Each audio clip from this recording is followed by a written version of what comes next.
All right, Scarra, I have a question for you. Yeah. How much dating experience do you have? Serious experience? Aside from dating someone for like 2 years?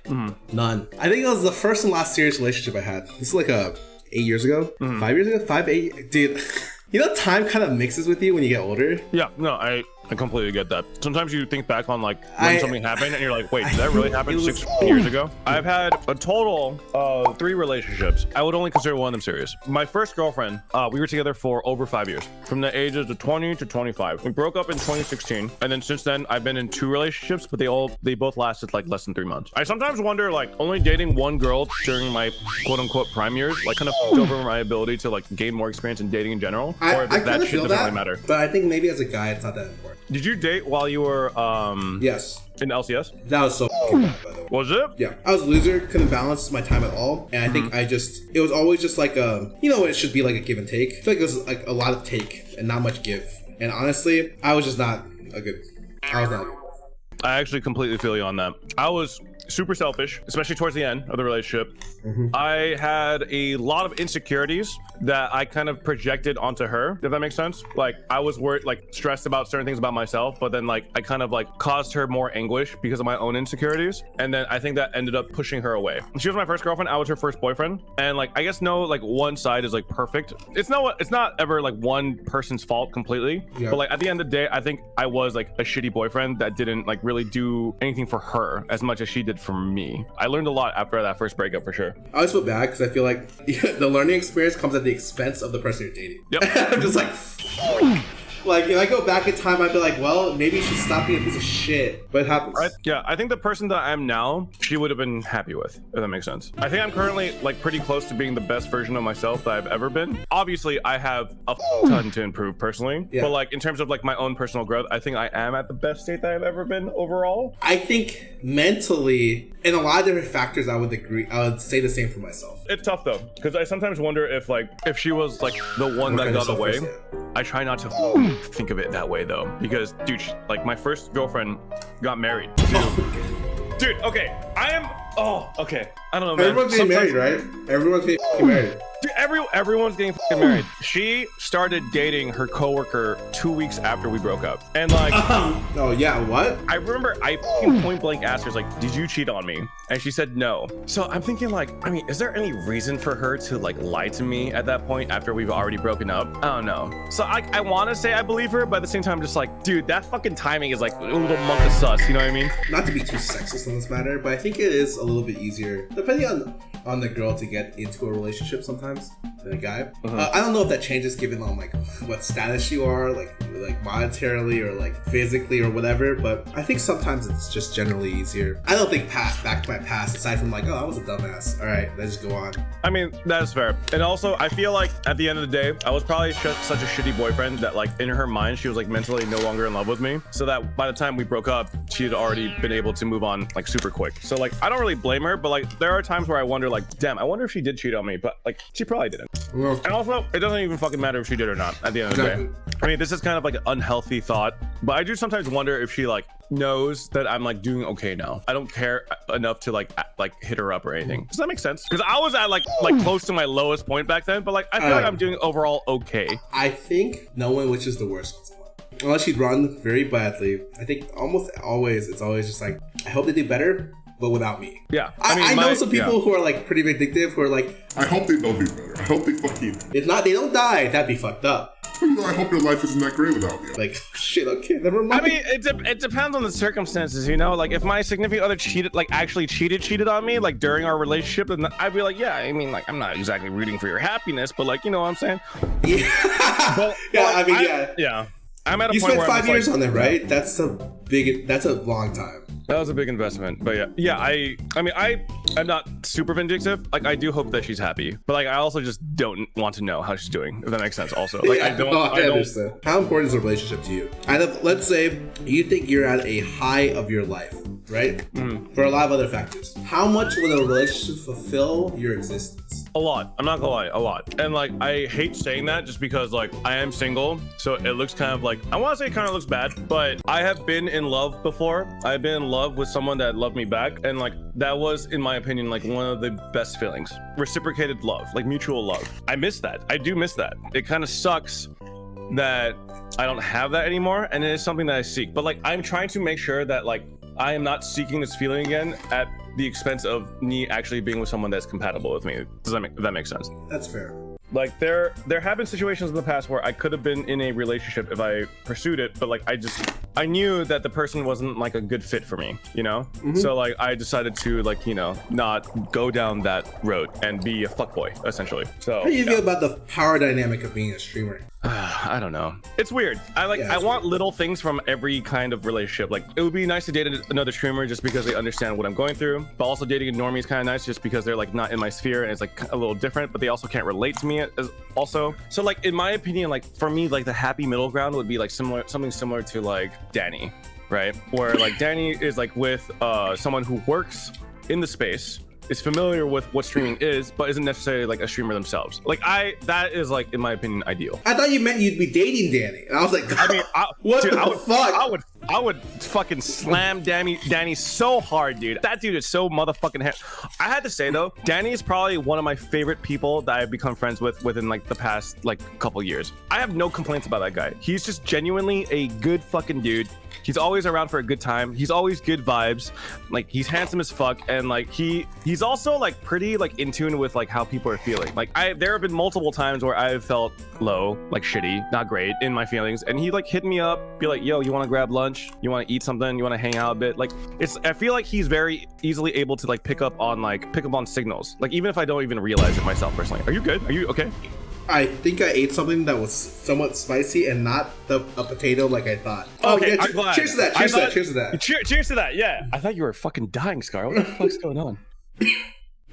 I think Danny's a good fucking dude. I feel really bad about Danny because I think he's the person I feel like is almost the least popular person in our friend group. I think that he always deserves more because I feel like he is really fucking funny, really good at games, really good to be around. Like he like hits all the check marks, you know. I feel like I'm about to talk about dating Danny too, you know. I think that his label as like a league streamer encaged him a little bit, or like what people expect from the content from his stream. Oh, I know what you mean. I think even nowadays, like since he's not doing anything crazy, like unique, and hasn't like he really doesn't like plan things and like try to hype up his community or to try to hype up new people to come into his community. He doesn't get new people a lot who like stick around. Yeah. But I feel like he's like one like thing away from having like people care about him more. Yeah. I feel like people care about him, but like the viewers at least in our group do not at that much. I legitimately think that Danny is like one of the best content creators in our friend group, or if not the platform. Like he just like you said, he like fires on every cylinder and hits like every check mark, and I think he always deserves more. Absolutely. I hope he never sees this shit. I hope so too. Fuck that guy. But you know what? Okay, how about this? Would you be down to do a cooking stream with me and Danny? Absolutely. Yeah? Let's fucking do it. I'll buy us some like chef hats, and then we'll make some basic recipes and shit. Excuse me. You know the hardest thing to make in the world? What is the hardest food to make in the world? I heard that baked Alaskas are pretty hard. Yeah, but baked Alaska. A huntsman pie. What is a huntsman pie? What the fuck is a huntsman pie? It's a pork. Oh god, this has so many layers. Honestly, it would be fun to do some Gordon Ramsay recipes, like a beef Wellington, or hit like Gordon's scrambled eggs. No, let's just fucking do it. I'm down. Honestly, I will not lie. I'm very lazy. You know, like in terms of when it comes to like coming up with like unique ideas for stream and shit like that, I just kind of just do like what's comfortable for me. You know, I have this thing where I hate myself up until the point I do it, and then after I do it, I'm like, wow, that was really good. And I think to myself immediately, I should do more of that. And then I immediately don't. Because I'm like, nah, I don't feel. I feel like if I always did the thing that I thought the good thing to do, I'd be a lot more successful. But I might not like myself that as much. Cheers to that. I fucking feel that shit, dude. Cheers. Cheers. Is it bad that I'm trying to glow up like toast while also not being toast? Dude, oh my god. I think toast is like, the problem with me is I just really like food too much. No, and like I could stick on like any kind of diet for like 1 or 2 weeks, but afterwards I'm like, fuck, it'd be really nice to eat like everything in the world, like the entire like menu. A food tour. Yeah. I wish I didn't like food that much. I wish food was like toxic to me. I wish my taste buds didn't exist. So like I'd be like, oh fuck, sand. I could just eat anything, you know. And yeah, you know, like sauce. Yeah, I kind of wish I had like permanently the effects of COVID where I can't taste anything. You know what I mean? Yeah, yeah. Just so I can like lose some weight. I always think the battle for personal health is going to be a long one for me, and it has been. It's something where it's like, fuck.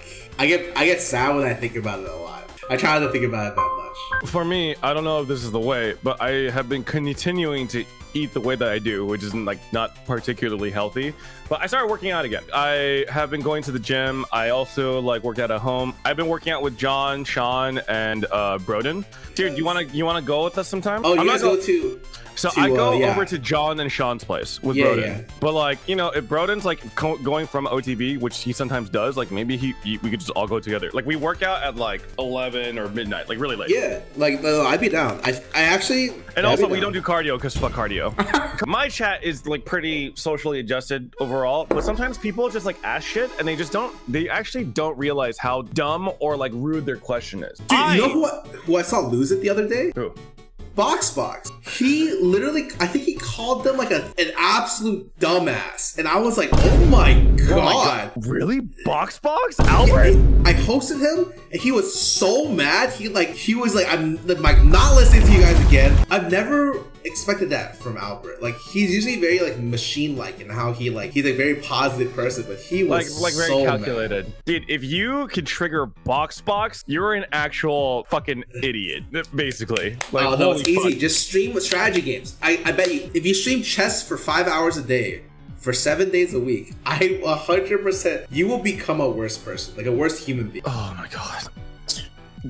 Leslie used to tell me about like when she was streaming chess, how like she had never been backseated more in her entire life than when she fucking streamed chess, and then she just refused to read chat because like the fucking chess chat was so fucking toxic and like they were just condescending as fuck. Yeah, even if they were wrong. So like yeah, Jesus Christ. Like any strategy game just sounds like a fucking nightmare. You know, I've purposely passed 3 different chess opportunities since then because I'm like, I don't want to be around that type of game. It's just not good. I do a lot for myself. In fact, I probably spoil myself too much in terms of like I do things that I think are only fun for me, and I hope that being fun for me is fun for my chat, which it is a lot of times. But like chess is something where I'm like, okay, I don't care if my chat loves chess. No, go fuck yourself. I like to think that your chat is just like thousands of little mini Scarras that like all say like the same thing, like, oh, like, I'm like, what happened? Like I just see like little baby versions of you just watching your stream, you know? I hope that they laugh. Like, I think you come to my stream and you're just there to chill out. That's why I don't need many mods. That's why my chat's not like super active, regardless of how many viewers I have. It's just like, you're here to relax, chill out.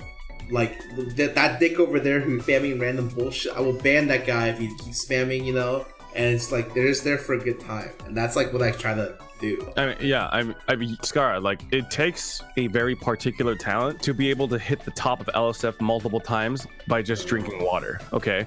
Like, you are a god king in human mortal form, all right? There are very fucking few people who do what you do. I think it's very easy to have imposter syndrome as a streamer. Yes, absolutely. Especially since, like, numbers is, like, so important. Like in terms of like, yeah. Yes. I think unless you're like a 20k plus streamer or like a 10k plus streamer, I think it's really easy to get imposter. I think it's probably easy to get imposter syndrome even up until that. God, sometimes I know Lily tweeted the other day like, what would friendships be like if like people weren't streaming? And I don't know, honestly. I have no idea.